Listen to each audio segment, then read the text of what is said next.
Church of Jesus Christ of Latter-day Saints.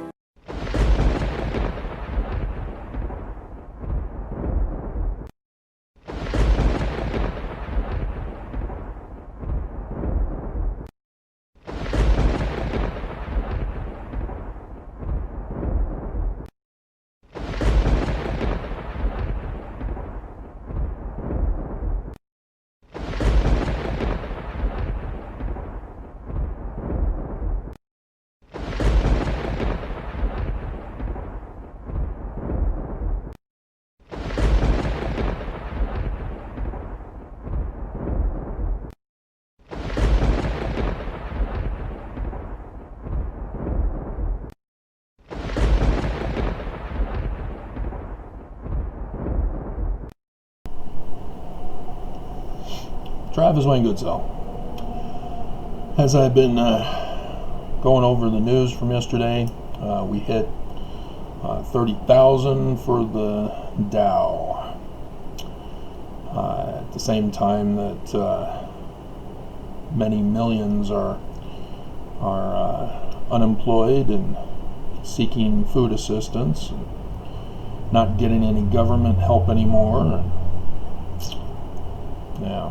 Stock market is not the economy, and yet we keep getting brainwashed, gaslit, as the news keeps reporting the stock market. Stock market is only for the rich, who are major investors. It's not for guys like my dad, who is able to put in 1,000 every 10 years. There's a big difference. And so with the 30,000, we obviously get to talk about the Church of Jesus Christ of Latter-day Saints. If you remember, in December, it's been so long, and the church is hoping you forgot, there was a whistleblower from Ensign Peak Associates. Ensign Peak Associates is an investment firm for just tithing alone. The church has many business operations, and as they exposed in their trying to justify away the whistleblower, they have a different investment firm for each and every single source of income they receive. Tithing is just one of them. Tithing is for Ensign Peak Associates. And the pattern that the church uses is that from the income they receive from the various business entities, money collections, protection rackets, is invested about 10%. Isn't that interesting?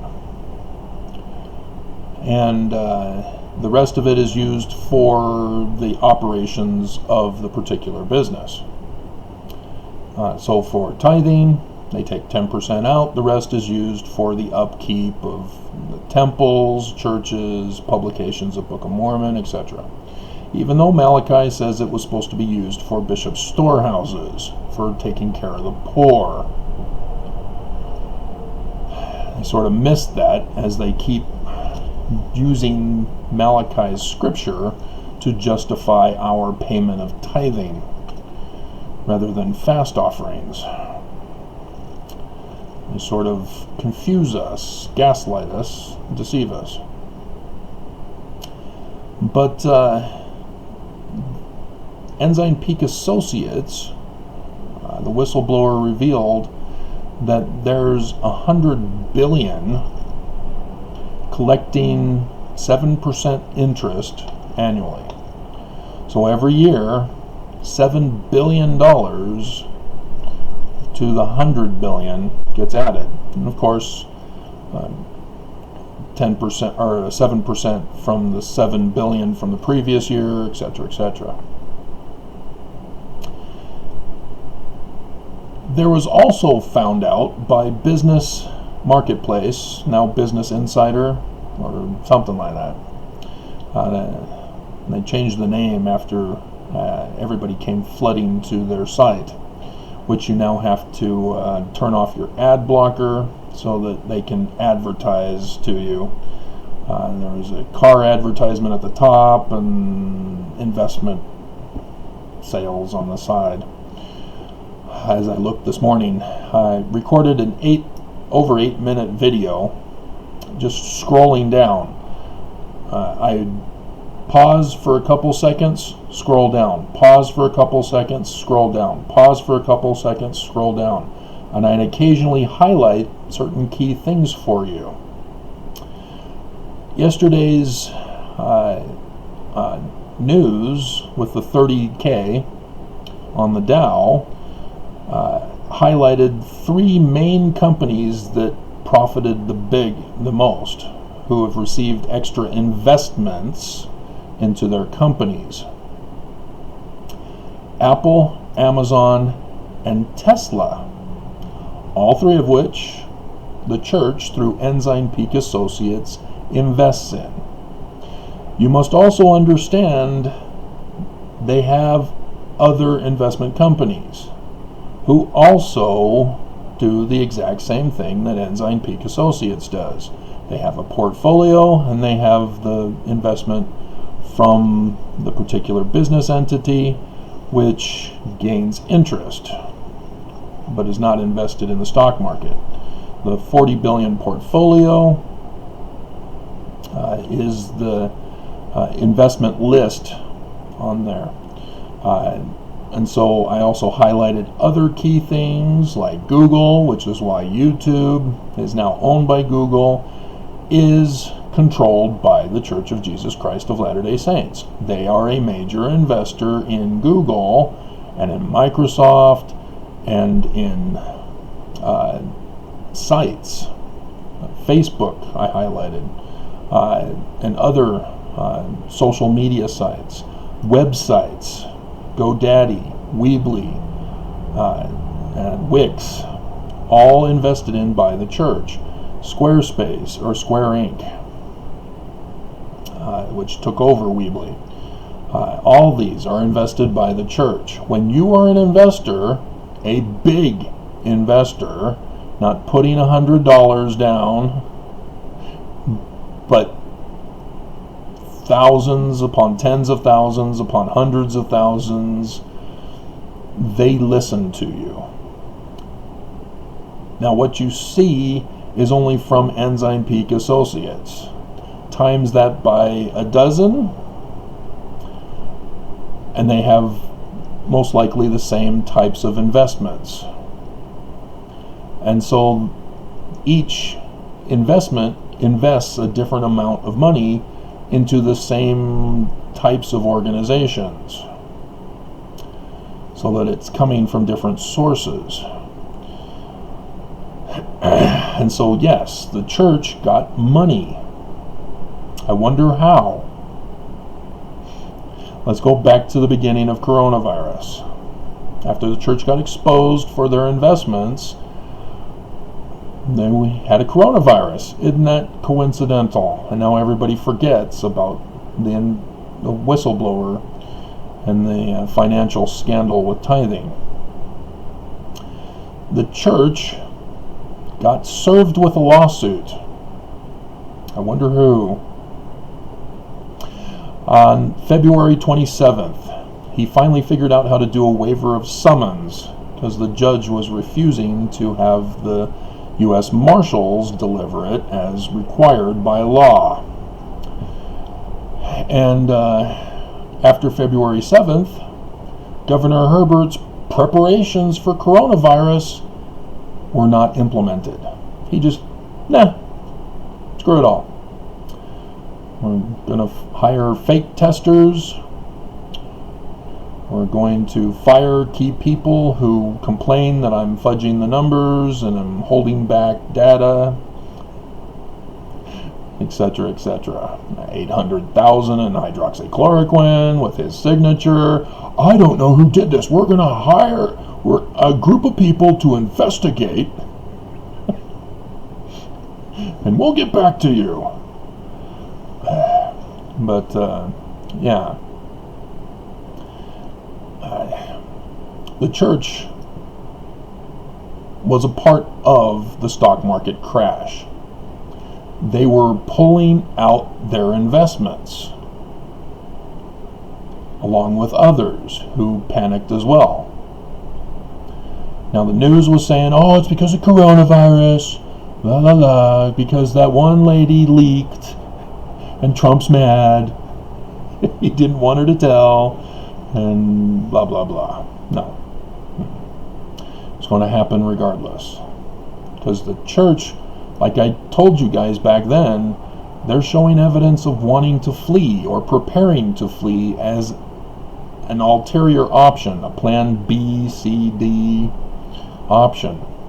And they did some other things, like release the General Handbook of Instructions, the coveted Holy Grail of Mormonism that only bishops and stake presidents had access to.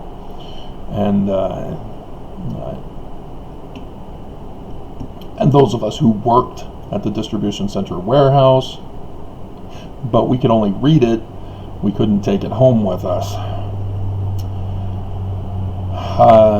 And so now it's public. And the question is, why would they do that? Oh, to cover up the Boy Scout scandal. As the Boy Scouts go bankrupt. That same the day before. And the church was a major investor in Boy Scouts, with boys who got raped and the Scoutmasters who raped them. And the church is escaping liability by abandoning the Boy Scouts. And what you then have, because these are big player investors, is you saw after a period of time that the investors went right back into the market to reinvest in coronavirus-friendly companies. This was around the time when the church felt confident, having figured out, hey, we'll put in a motion to dismiss for no claim sufficient for relief, or whatever that's called.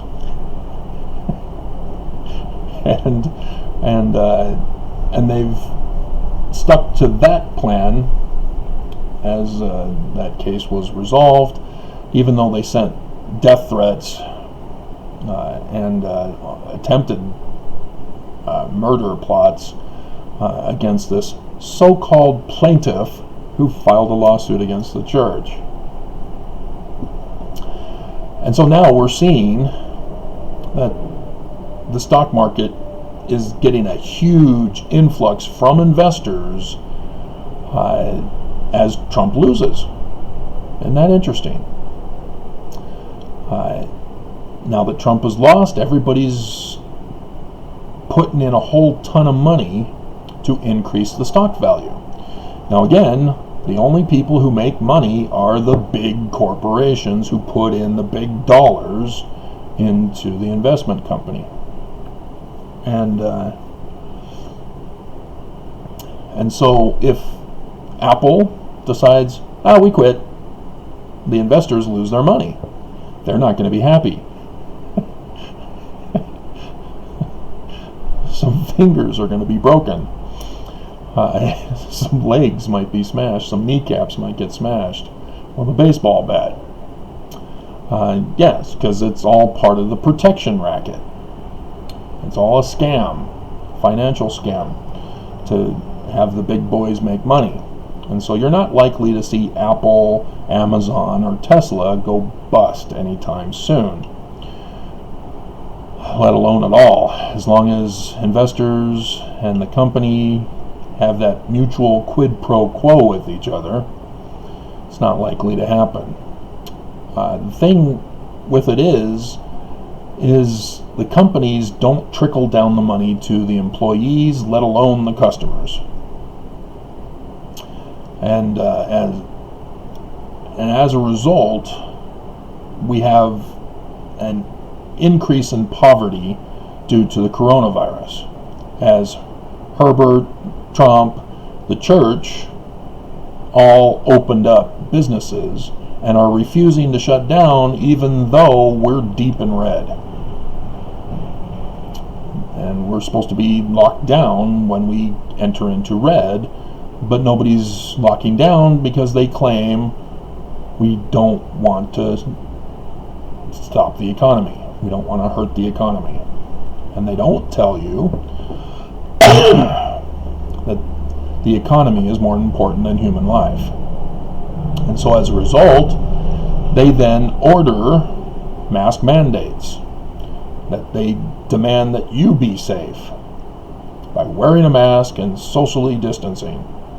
And as Utah's cases keep skyrocketing, despite the mask mandate, they came out with a study saying, oh, masks are working. What? No, they're not.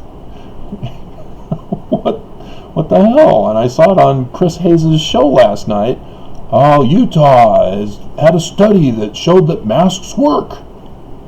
Chris, you didn't fact check with the stats of coronavirus for Utah in comparison with the study. Because no, our percentage went down 1%. That's not a success, as the number of cases skyrocketed. Based on the testing is how you get the percentage. So they tested more, got more cases. Yeah, we're supposed to have had a sharp drop if everybody was wearing masks, and masks are successful. No, it's not working. So either people are saying, screw masks, screw the mandate, we're doing our own thing. I'm not seeing that in public. As I went out yesterday, but there were less people on the bus.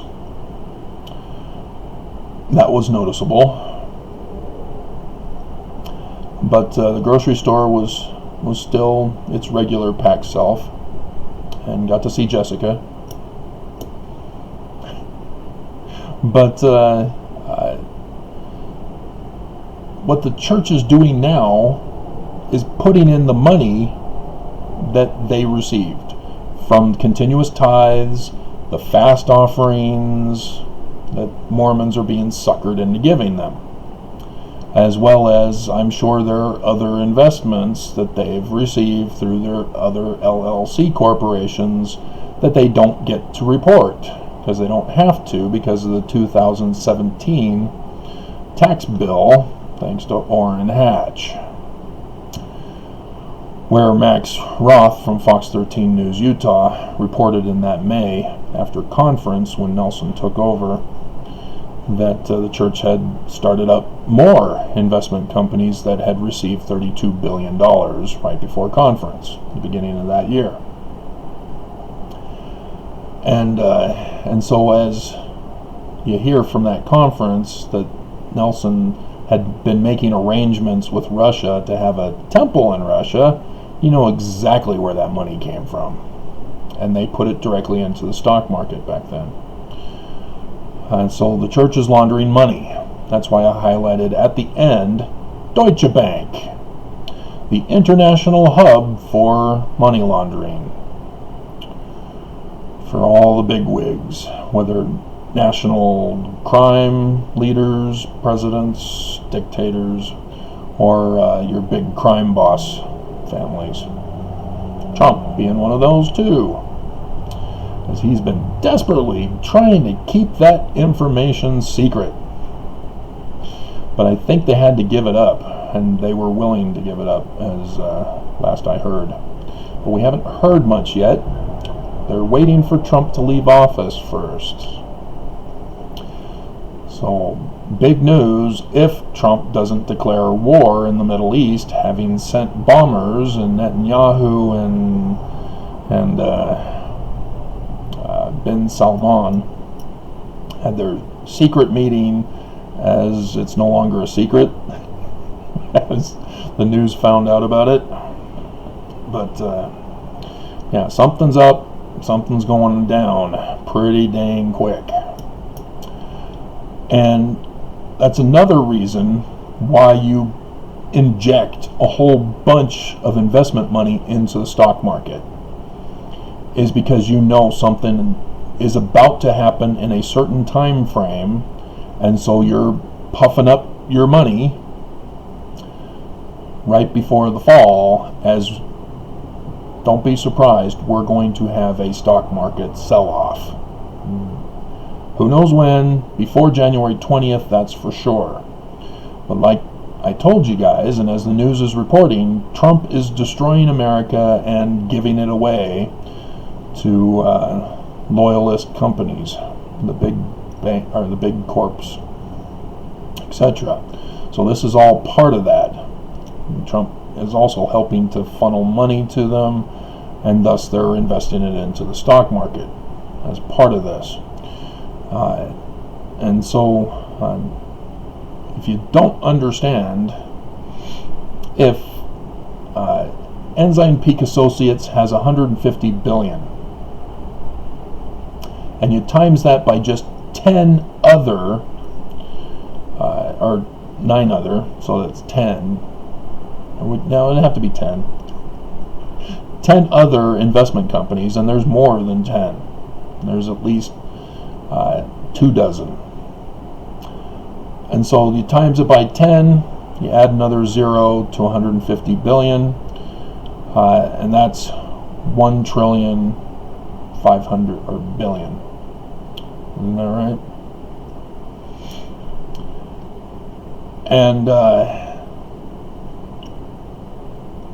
And so yes, add another amount. Yeah. So they're multi-trillionaires, to put it simply. This is their investment money. This is not their liquid assets or their land assets even. This is just the money that's invested.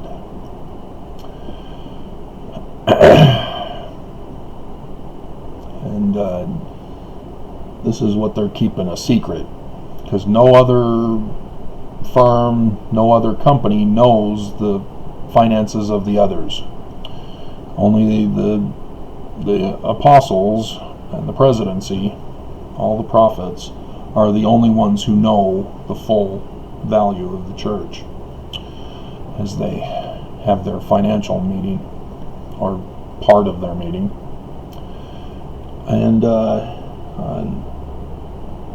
And so what we know is coming, as Nelson is refusing to shut down the church, and the only reason to do that is obviously not to save lives. He's doing it to make money. And that money we are now seeing is getting invested in the stock market. And he keeps increasing the number of temples, as temple dedications are happening at a rapid pace, to show that he owns the land, and they're working the land, that they own it, to establish that they own it. And in so doing, are increasing the value of the land. And so that's another thing that the church is involved in right now, while Mormons, Utahns, and human beings around the world are suffering with coronavirus that's financially ruining people and taking away life. And yet the church is profiting off of this crisis, rather than using the money for what they told us with the 100 billion scandal, that it was supposed to be used for a rainy day.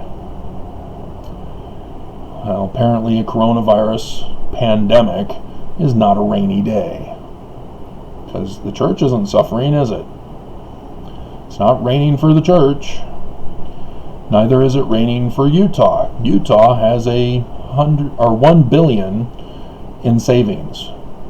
At least that was back in 2018 election, as the guy who won for my district in the legislature had sent an email indicating what I wanted to have done with the $1 billion. And yeah, spend it. You're a government. You're not a savings bank. But yeah. And so Utah also. All of this risky spending, that's federal money. You know, the money we don't take from Democrat presidents, but we have no problem taking it from a Republican president. And so, yeah, or in times of natural disaster, oh, there's a fire, we need help, give us money, because we don't want to spend our taxpayer money on it. And that's fine, I guess. It seems a little bit of a waste of the situation. I don't know why governments aren't capable of taking care of themselves. But what do I know? We need to have the slave economy, Travis. It's the best in the world. That's what my mom told me. It's the best we can come up with. And she was angry at me. And I was like, no, Mom, you don't understand. Because I knew, as I had, I think 3 jobs my senior year, right before I went on my mission. And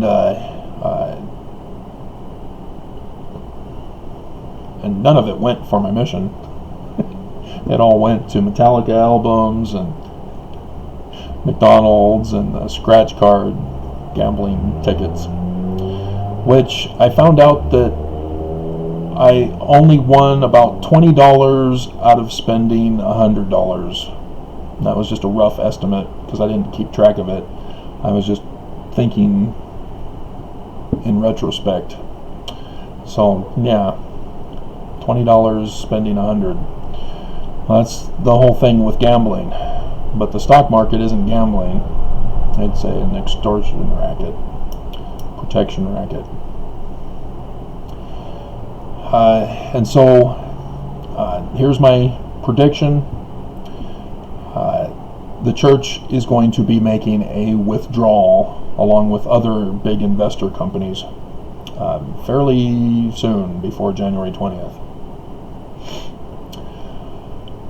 Maybe even sooner if Judge Tina Campbell can get off her ass and make a decision.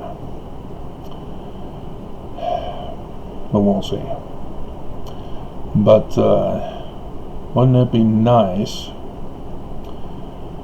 if she decides to, instead of vesting ownership, instead liquidating? Because I can foresee the church purposely puffing up their income so that when the verdict goes against them, they then transfer all that money to offshore bank accounts that they can access from their personal accounts. Wouldn't surprise me at all. It's been done numerous times, not just in real life, but also on TV and movie shows, as people try to avoid paying bankruptcies or settlements, other things through civil litigation, because the courts have made it so that businesses can't be sued criminally until after they lose civilly. And civil cases are your Aaron Brockoviches, if you've seen that movie. So, yeah. Life in the fast lane. Surely make you lose your mind. So heads up. We'll wait and see what happens. If Trump declares war first, or if the church loses first. because you know they want to screw me. Oops, did I reveal who that plaintiff is?